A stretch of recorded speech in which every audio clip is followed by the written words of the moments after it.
Methods of being trained, कि हम कोई भी एम्प्लॉय को कैसे ट्रेन करते हैं. There are two ways, on the job and off the job. नाम से हमें समझ में आ रहा है. ऑन द जॉब का क्या मतलब हो गया, काम करते करते सीखना. ऑफ द जॉब का मतलब क्या हो गया, अभी तक हमने उसे काम पे प्लेस नहीं किया है, उसका प्लेसमेंट और ओरिएंटेशन अभी तक हमने नहीं किया है, हम उसको पहले ट्रेन कर रहे हैं. ट्रेन कर रहे हैं टू परफॉर्म द जॉब, वो जॉब के लिए जिसके लिए हमने उसे सेलेक्ट किया है. तो there are two methods, on the job and off the job. On the job में फर्दर 4 मेथड्स हैं. First is apprenticeship training. Under this training a labor or a employee or a worker, the person is placed under a master trainer. Master trainer नाम से समझ में आ रहा है, he is a trained employee, experience होगा. ठीक है, जो लेबर या फिर जो वर्कर होगा वो एक मास्टर ट्रेनर से सीखेगा काम. He will observe the master trainer कि वो कैसे काम करते हैं, how does he react in different situations, how does he uses the machine. ये सब चीज़ें वो एक मास्टर ट्रेनर को देख के सीखेगा over the period of time. Generally apprenticeship training में हम स्किल्ड लेबर या फिर स्किल्ड एम्प्लॉयज़ प्रोवाइड करते हैं. लेट्स से अ कारपेंटर और अ प्लम्बर और अ इलेक्ट्रिशियन और अ इंजीनियर. बेसिकली इस प्रोग्राम के अंडर में हमको पूरी की पूरी सैलरी नहीं मिलती है. We get a part of the salary. क्यों? क्योंकि अब आप काम नहीं कर रहे हो, अभी आप सीख रहे हो, तो you get a part of the salary. Slow learners as well as the fast learners are grouped together in this type of training. यानी जितने भी नए लोग होंगे एक पर्टिकुलर जॉब के लिए, वो सारे के सारे इस ट्रेनिंग में आ जाएंगे, भले ही अगर वो फास्ट लर्नर हैं या वो स्लो लर्नर हैं. They all will be grouped under one master trainer. हो सकता है कि फास्ट ट्रेनर्स जल्दी सीख जाएं, बट हो सकता है कि स्लो ट्रेनर्स को थोड़ा एक्स्ट्रा अटेंशन और थोड़ा एक्स्ट्रा टाइम का जरूरत है under apprenticeship training. Next is coaching, very important. यहां पे क्या होता है, again a employee is trained by a superior. एक सुपीरियर, एक मास्टर सुपीरियर एक पर्सन को ट्रेन करता है, कोच करता है. यहां पे एक बहुत इंपॉर्टेंट जो डिफरेंशिएशन होता है बिटवीन अप्रेंटिसशिप एंड कोचिंग, वो ये होता है कि यहां पे हम स्किल्ड लेबर्स जैसे कारपेंटर, प्लम्बर, इलेक्ट्रिशियंस, इनको ट्रेन करते हैं. On the other hand coaching का मेन पर्पस होता है to relieve any superior from his duties. For example there are 3 people, A, B and C. A जो है वो कोच बन के सी को ट्रेन कर रहा है. A, B and C. A is training C. तो क्या पर्पस हो सकता है, the purpose is to replace B. हो सकता है बी का रिटायरमेंट पास में आ रहा हो सकता है कि बी नौकरी छोड़ के जा रहा हो. So instead of hiring a new person, A has decided to promote C. तो इसके लिए वो उसको कोच कर रहा है. सो कोचिंग और अप्रेंटिसशिप पे एक थिन लाइन ऑफ डिफरेंस होता है, वो यही होता है. Next is internship training. ये बेसिकली होती है फ्रॉम द एजुकेशनल इंस्टीट्यूशंस. जब कोई भी कैंडिडेट कोई एक पर्टिकुलर एजुकेशनल क्वालिफिकेशन को कंप्लीट करता है, उसके बाद में एक प्रैक्टिकल ट्रेनिंग पीरियड का टाइम होता है, उसको हम लोग बोलते हैं the internship time.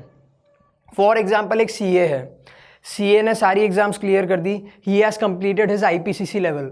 Now he has to undergo 2 years और 3 years ऑफ इंटर्नशिप. एलएलबी होते हैं, they also have to go under internship. CS होते हैं, एमबीबीएस होते हैं, डॉक्टर्स होते हैं, they all have to go under internship. Why? Theoretical knowledge तो आपने ले लिया, प्रैक्टिकल नॉलेज आपको इंटर्नशिप में मिलेगी. सो जब कोई एजुकेशनल क्वालिफिकेशन के लिए आप किसी के अंडर में काम करते हो तो उसको हम बोलते हैं इंटर्नशिप ट्रेनिंग. अप्रेंटिसशिप में हमको एक पार्ट ऑफ द सैलरी मिलती थी, इंटर्नशिप में हमको सैलरी नहीं मिलती है. We receive a very nominal, a very minimum amount called as stipend, STIPEND, stipend. Last is job rotation. Job rotation का क्या मतलब होता है, a person, a employee of the company is placed for different jobs. हम उससे अलग अलग तरीके के काम करा रहे हैं. अब आप बोलोगे इसमें ट्रेनिंग क्या हुआ, ये तो हम अलग अलग काम करा रहे हैं. ट्रेनिंग हुआ ना, उसको हम अलग अलग तरीके के जॉब के लिए प्रिपेयर कर रहे हैं. We are teaching him new skills. Training का क्या मतलब था, increasing the ability, increasing the knowledge, increasing the skill of an individual. तो यहाँ पे हम उससे अलग अलग काम करा के उसकी अलग अलग तरीके की स्किल्स को डेवलप कर रहे हैं. So these were the on the job trainings that can be provided to an employee. अभी हमने देख लिया कि what are the on the job training methods. अब एक बार देख लेते हैं what are the off the job training methods. एक और बार रिपीट कर देता हूं, off the job training में जो एम्प्लॉय होता है वो काम करते करते नहीं सीख रहा है, यहाँ पे he is working and he is learning, यहाँ पे he is only learning.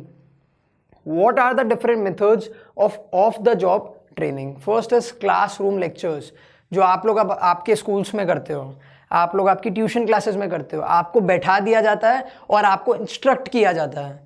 Audio साथ साथ में कभी कभी ऑडियो विजुअल आपको ट्रेनिंग दी जाती है. तो that is nothing but classroom lectures.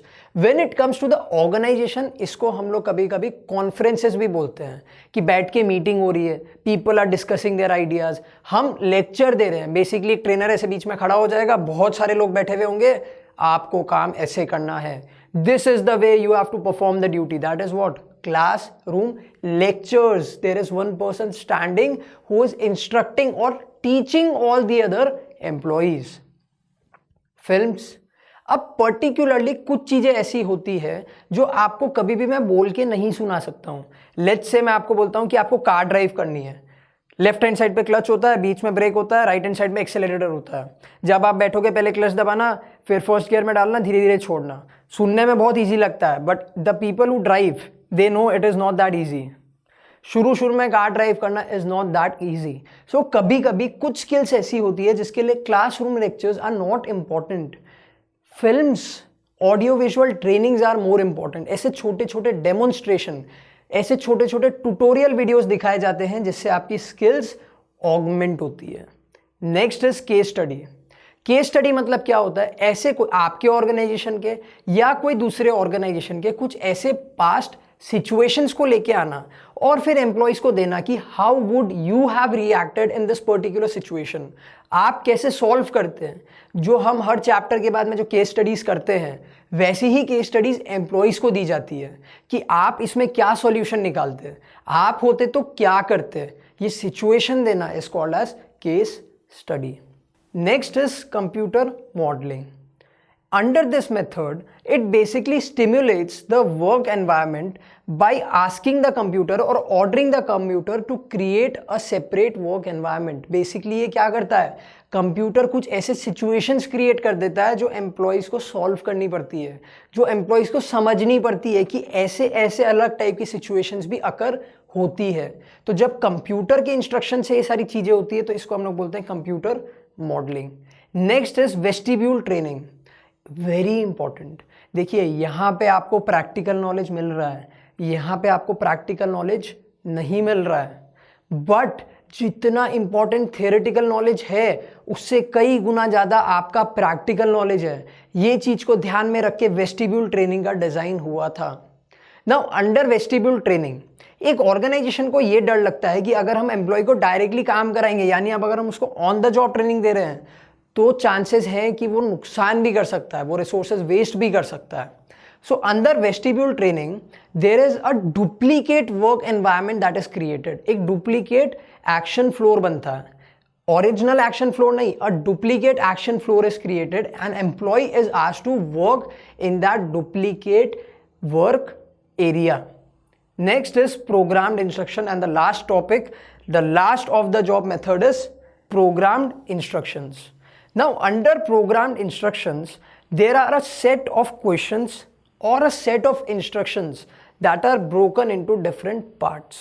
Her employ को एक सीक्वेंशियल मैनर में या फिर एक क्रोनोलॉजिकल मैनर में ये सारे स्टेप्स या फिर सारे क्वेश्चंस को आंसर करना होता है. दो तरीके से समझते हैं. एक हो जाता है सीरीज ऑफ क्वेश्चंस. तो सीरीज ऑफ क्वेश्चंस को डिफरेंट डिफरेंट पार्ट्स में डिवाइड कर दिया. एवरी एम्प्लॉय पहले first part, then second part, then third part and fourth part, एक एक करके वो सारे क्वेश्चंस का आंसर करेगा. या फिर समझ लेते हैं कि एक डिटेल्ड आउटलाइन प्रोवाइड होती है यहाँ पे, डिटेल्ड आउटलाइन कि एम्प्लॉय को ऐसे ही काम करना है. तो एम्प्लॉय को हम काम करना सिखाते हैं अकॉर्डिंग टू स्टेप, कि स्टेप 1 ये होगा, स्टेप 2, स्टेप 3, स्टेप 4. तो basically it is a detailed instruction, a programmed instruction कि this is how you are going to do the work in your organization.